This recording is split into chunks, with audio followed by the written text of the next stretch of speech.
Ya, buntut pemecatan Kluivert tak sedikit membuat masyarakat pecinta sepak bola tanah air merindukan lagi kehadiran sosok mantan pelatih timnas sebelumnya, yakni Sinteyong, untuk kembali membesut skuad Garuda. Dan berikut kami hadirkan cuplikan perbincangan rekan kami David Silahoik bersama penasihat Semen Padang Andre Rosiade dan pengamat sepak bola Abdul Haris dalam program Sindo Sore.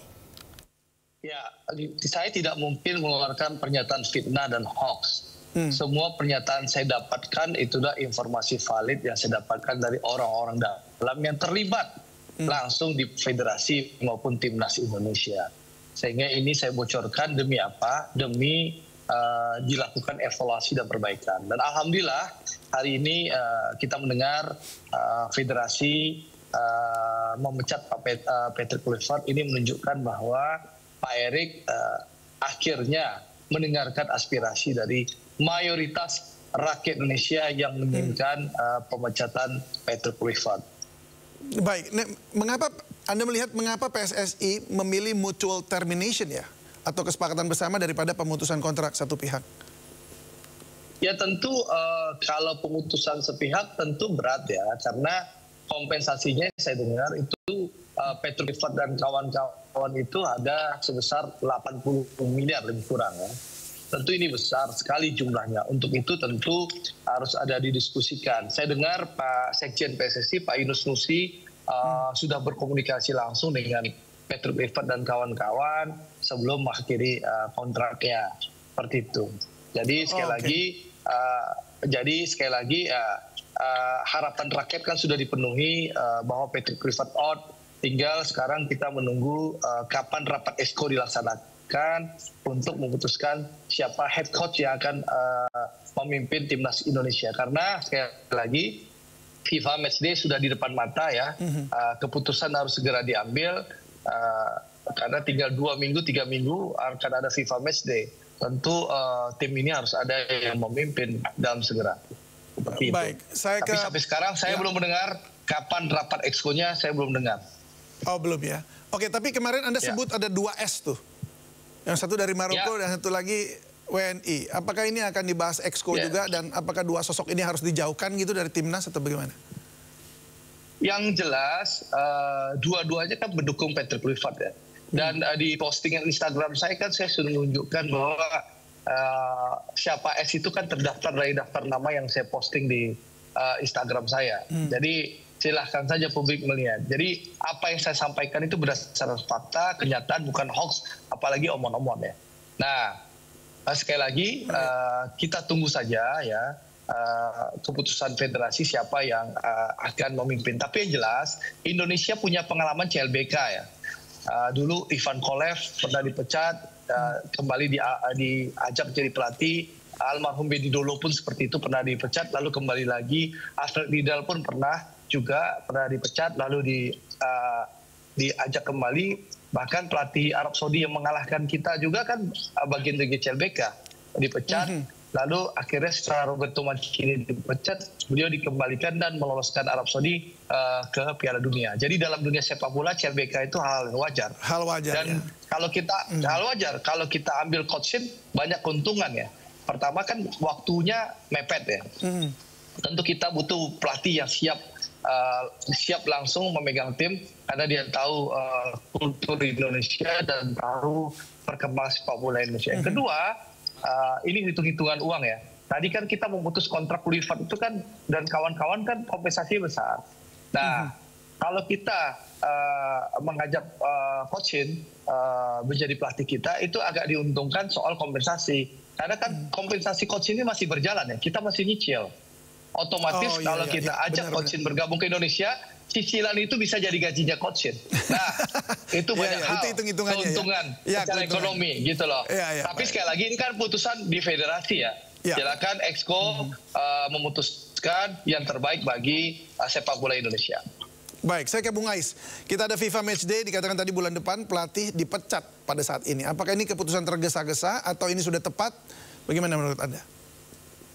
Iya, saya pikir ini bukan keputusan yang tergesa-gesa ya, ataupun bukan keputusan emosional. Karena memang kalau kita lihat track record dari Patrick Kluivert, ya bisa dikatakan 8 pertandingan hanya 3 kali kemenangan, 1 kali seri, dan 4 kali kekalahan, dan yang paling fatal adalah bukan hanya soal kekalahan, karena pertandingan menang dan kalah adalah hal biasa. Di era Sintayong juga kita beberapa kali juga mengalami kekalahan, tapi yang paling mendasar adalah saat di ronde keempat kemarin kita terlihat sekali bahwa formasi strategi yang dimainkan oleh Patrick Kluivert ini memang sangat-sangat mengecewakan, bahkan mengejutkan ya, bagaimana dia memaksa Yakob Sayuri bermain sebagai bek kanan.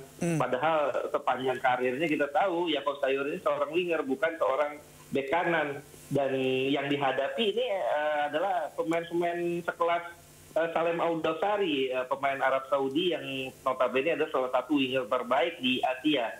Dan juga dia sudah lihat itu tidak berjalan di babak pertama, tapi nggak melakukan banyak perubahan di babak kedua. Mark Klok juga yang bisa dikatakan tidak perform, tapi tetap dipaksakan tampil, dan Beckham tetap dimainkan ya di sisi sayap kiri. Artinya dengan pola-pola seperti ini menunjukkan bahwa memang Patrick Kluivert tidak cukup kapabel untuk terus bersama tim nasional Indonesia. Di laga kedua memang cukup baik, ada perubahan, tapi tetap kita tidak bisa bikin gol. Akhirnya kita tersingkir dengan cara-cara yang menyakitkan ya, dikatakan demikian. Nah, ke depan ada FIFA Matchday di bulan November ya, meskipun masih belum diketahui siapa yang akan menjadi lawannya. Apakah ini cepat? Bisa. Kita masih punya waktu ya, beberapa saat ya paling, tapi harus gerak cepat untuk menunjuk apakah kita menunjuk caretaker atau pelatih sementara, atau langsung menunjuk pelatih utama. Dan bukan hanya FIFA Matchday, karena kalau nggak salah 1 tahun 2 bulan atau 3 bulan lagi kita ada Piala Asia. Iya, tapi susah nggak kalau menentukan atau mengangkat langsung pelatih utama tuh dalam waktu begini sempit begitu? Iya, pasti susah. Tergantung siapa yang mau ditunjuk ya. Kalau tadi kita lihat beberapa kandidat yang diinginkan netizen seperti Roberto Mancini, kemudian juga Van Bronckhorst, dan Pep Guardiola dan lain-lain, ini tentu ada nama, ada harga ya. Apakah PSSI punya cukup dana untuk bisa meng-hire pelatih-pelatih yang punya nama seperti itu? Ini tentu jadi PR besar. Dan kalau saya pikir belajar dari Patrick Kluivert, kita juga perlu mencari pelatih yang bukan hanya punya nama, tapi juga punya sisi bagus. Dan selain itu kenal karakter pemain-pemain Asia.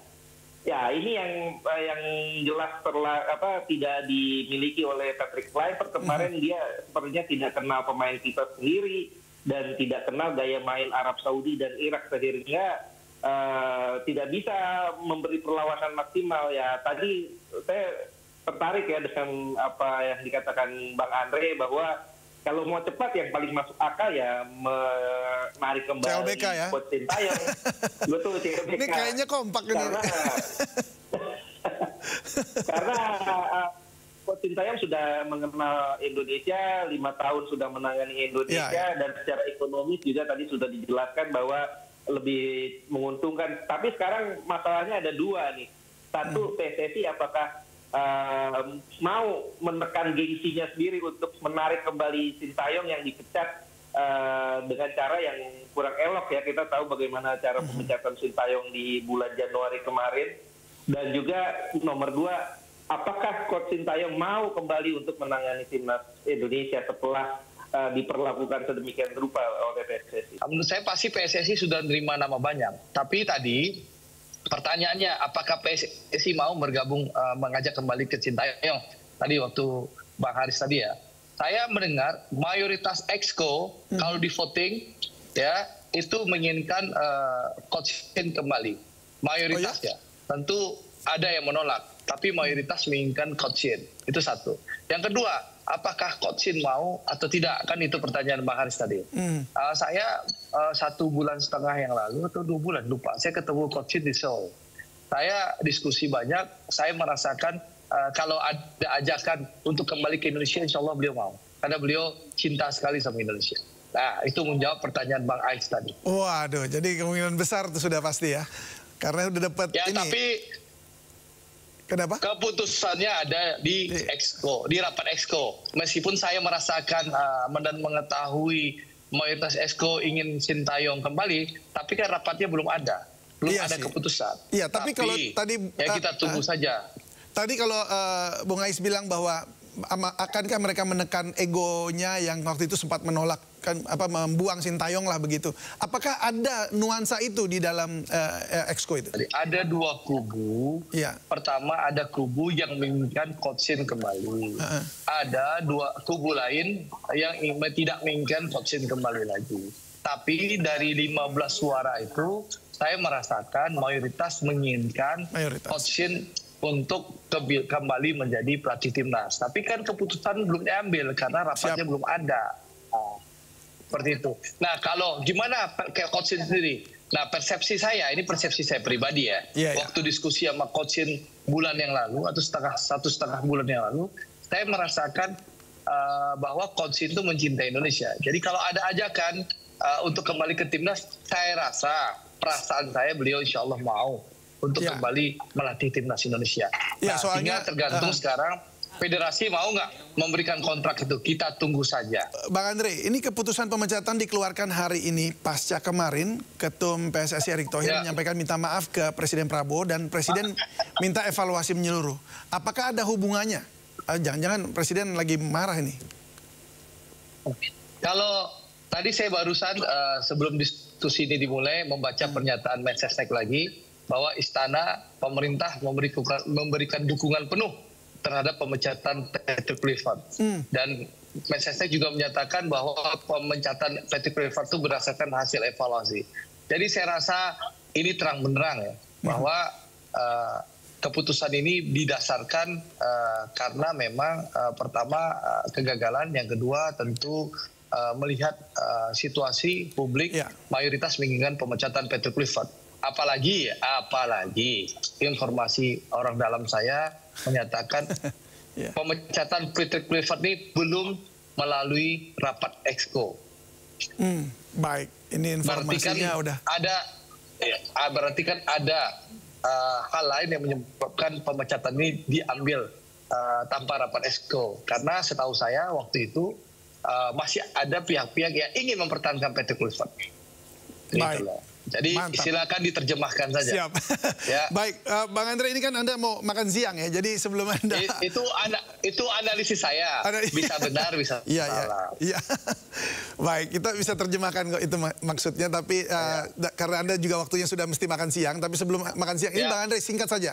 Anda kan juga mengelola football club. Makan malam ini, mau makan malam. Makan malam. Bukan makan siang. Negara seperti Tanjung Verde aja, populasinya cuma 500 ribuan jiwa, tapi lolos Piala Dunia. Kita ini 275 juta. Sesulit itu nggak sih menghasilkan pemain yang berkualitas buat kelas dunia gitu? Iya. Jadi kalau Tanjung Verde itu kan dia mengambil pemain-pemain diasporanya, ya itu satu. Yang kedua, saya sih lebih mengedepankan yang paling penting ke depan adalah bagaimana naturalisasi yang sudah ada ini dioptimalkan oleh pelatih untuk persiapan 2027 Piala Asia dan Piala Dunia tahun 2030. Dan setelah itu, di luar itu ya, PSSI harus melakukan pembenahan kompetisi kita, terutama kelompok umur ya. Karena memang kalau U17 ke bawah, U16, U17 kita mampu bersaing dengan Jepang, dengan Korea. Tapi setelah U17 menuju U23 dan senior, kita selalu keteteran. Nah, pertanyaan kenapa? Karena di Korea dan Jepang, kompetisi kelompok umur itu ada. Sehingga pemain U17, U16 mereka menuju U23 dan senior terasah di kompetisi kelompok umur. Nah, sedangkan kita, pemain U17 kita tuh nggak ada kompetisi kelompok umur yang rutin, berkala, dan berkualitas. Ini yang menyebabkan ada missing link. Ya, miss kita, dan akhirnya ini menyebabkan ketertinggalan kita terhadap Jepang dan Korea. Kalau itu ada, percayalah, kita tidak perlu lagi naturalisasi di tahun 2034. Di 2034 ya, ingat ya. Gitu. Ya, baik. Bung Ais, apa Anda setuju atau ada tambahan lain? Ya, memang kita perlu belajar dari Jepang ya. Bagaimana Jepang tahun 90-an itu justru belajar ke kita. Mereka belajar bagaimana Galatama, liga sepak bola utama di Indonesia diselenggarakan. Dan mereka saat itu mencanangkan 100 year vision, visi 100 tahun ya. memang ada naturalisasi juga di sana, tapi tidak semasif di kita. Dan selain membenahi liga ya, mereka tadinya di tahun sebelum 90-an itu liga amatir, kemudian dibentuk J-League. Mereka ini seluruh stakeholder mereka, baik itu PSSI mereka ya, JFA, kemudian juga Kementerian Olahraga dan juga Kementerian Pendidikan, bahkan itu berkolaborasi menggelar kompetisi di segala umur, di segala komponen bangsanya ya. Mereka bukan hanya kompetisi profesional, di sekolah-sekolah juga mereka gelar kompetisi, mahasiswa juga di universitas ya ada kompetisinya lagi. Artinya mereka sebetulnya juga kalau kita bandingkan Indonesia dengan Jepang itu olahraga utamanya bukan sepak bola, mereka kan baseball awalnya. Tapi justru mereka jauh lebih baik dari kita. Sementara Indonesia olahraga utamanya ini sepak bola, bahkan olahraga sepak bola ini bisa dikatakan bagaikan agama di Indonesia ya, mirip-mirip Brazil.